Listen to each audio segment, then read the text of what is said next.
Assalamualaikum warahmatullahi wabarakatuh, anak-anakku sekalian, siswa-siswi SMP TL Yasmin, khususnya kelas 9.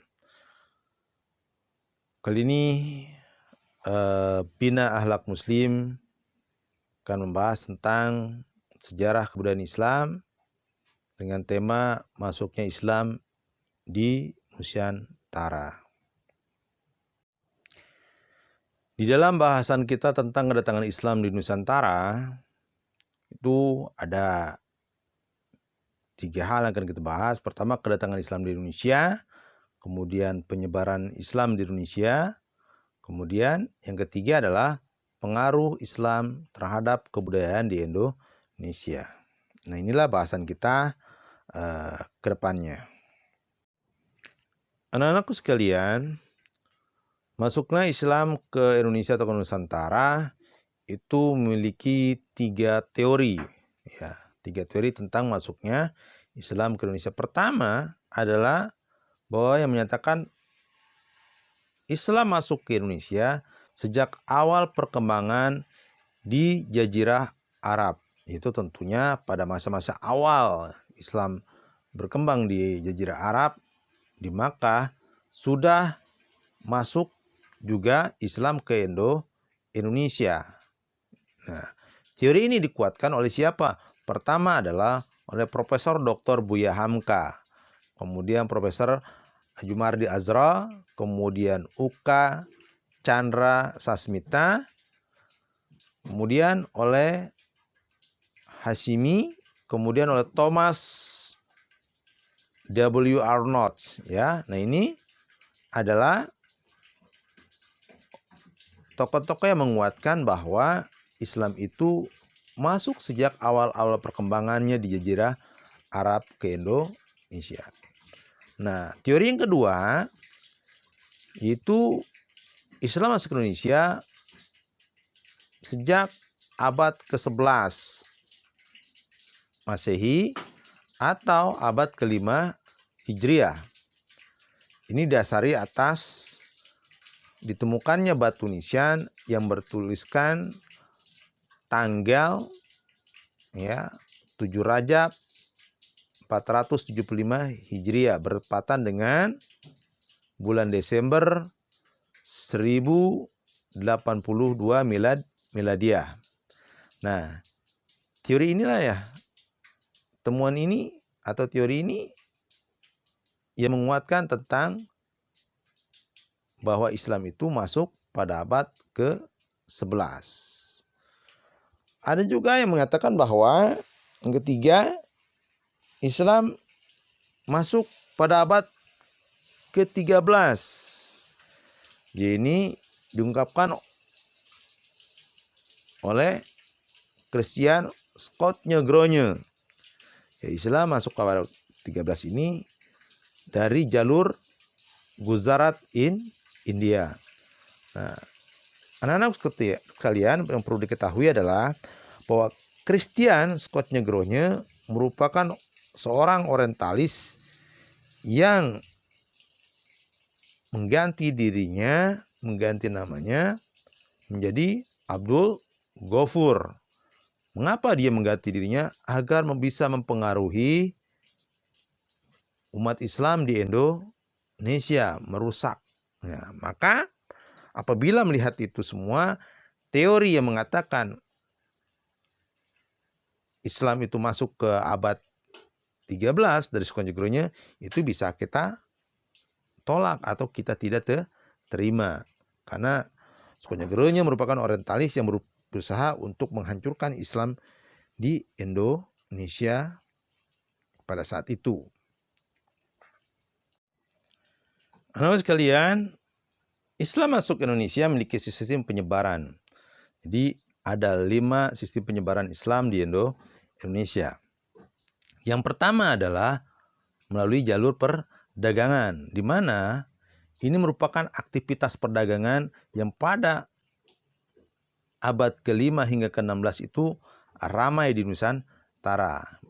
Perlu diingat pada masa itu adalah bangsa-bangsa Eropa, bangsa-bangsa asing, Asia Tenggara, bahkan sampai Timur Tengah, mereka melakukan perdagangan melalui jalur laut, mencari rempah-rempah dan bahan makanan. Nah, Indonesia sebagai negara yang memiliki letak geografis yang sangat strategis, banyak disinggahi oleh bangsa asing dari Eropa, Asia, bahkan sampai Timur Tengah. Nah, jalur perdagangan inilah yang memungkinkan terjadinya interaksi antara bangsa asing dengan bangsa pribumi. Nah, yang kedua, masuk Islam di Indonesia itu jalur perkawinan. Nah, tadi sudah disebutkan bahwa adanya interaksi antar bangsa memberikan peluang atau pengaruh pula terhadap interaksi suatu masyarakat. Dari satu interaksi inilah kemudian ada timbul ketertarikan antara bangsa lain untuk menikahkan bangsa pribumi. Nah, ini membuat jalur perkawinan.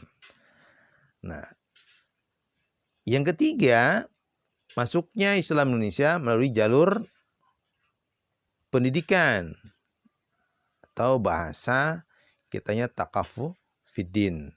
Nah, dalam Islam yang tidak mengenal status sosial dan kasta, ini memberikan peran penting dalam penyebaran Islam. Nah, pendidikan-pendidikan Islam ini biasanya dilakukan kajian-kajian di surau-surau, di masjid-masjid, ya, daerah pesisir pantai. Kemudian menyebar menjadi ke area pedalaman. Nah, di daerah pedalaman ini lahirlah pusat-pusat pendidikan pertama, yaitu pesantren yang hingga bertahan hingga saat ini. Nah, anak-anak sekalian, jalur yang keempat adalah jalur tasawuf. Nah, jalur tasawuf ini adalah merupakan jalur yang sangat diminati atau disukai oleh orang-orang daerah daratan atau pedalaman di Indonesia pada masa itu. Nah, jalur ini juga dikenal dengan jalur tarekoh yang diajarkan oleh penyebar-penyebar Islam, ya. Nah, yang kelima, jalur masuknya Islam adalah dengan kesenian. Kesenian di sini ada kesenian seni wayang, di mana dalam seni wayang ini mengubah alur cerita atau menyisipkan alur cerita. Juga tarian, musik. Nah, ini memberikan warna tersendiri dalam penyebaran agama Islam. Yang memang ada suatu sistem dalam penyebaran agama Islam itu, sistem yang mudah diterima oleh umat bangsa Indonesia pada saat itu. Nah, inilah sehingga Islam itu menyebar di Indonesia hingga saat ini. Anak-anakku sekalian, masuknya Islam ke Indonesia tentunya juga memberikan pengaruh terhadap kebudayaan di Indonesia. Pengaruh Islam yang datang ke Indonesia telah mengubah sendi-sendi kehidupan berbangsa dan bernegara. Yang pada awalnya orang-orang Indonesia itu menganut animisme, tatoisme, paganisme, bahkan Hinduisme, ya, atau agama lain seperti Buddhaisme. Nah, dalam Islam ini masuk ke Indonesia, memberikan pengaruh dalam kebudayaan, diantaranya adalah Sunan Kalijaga mengubah alur atau pakem dari pertunjukan wayang. Dengan apa? Dengan memasukkan tokoh Panokawan. Nah, tokoh Panokawan ini adalah 4 tokoh yang dibuat di Indonesia. Yang apabila kita cari di dalam buku-buku literasi perwayangan asli dari Hindia, itu tidak akan pernah ditemukan tokoh Panokawan ini. Nah, oleh penyebar-penyebar Islam ini dimasukkan. Ya. Tujuannya ada apa? Tujuannya menyisipkan pesan dakwah Islamia.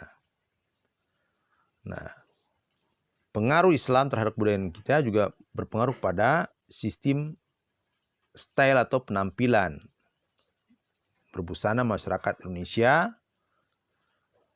Nah, inilah pengaruh-pengaruh, ya. Nah, samping itu juga pengaruh di dalam seni musik, adanya nasyid, hadrah, qasidah, bahkan marawis. Nah, kemudian juga di dalam seni lukis, ya, seni lukis lahirnya seni kaligrafi, motif Islami dan juga corak Islami. Ini memberikan suatu pengaruh dalam kebudayaan.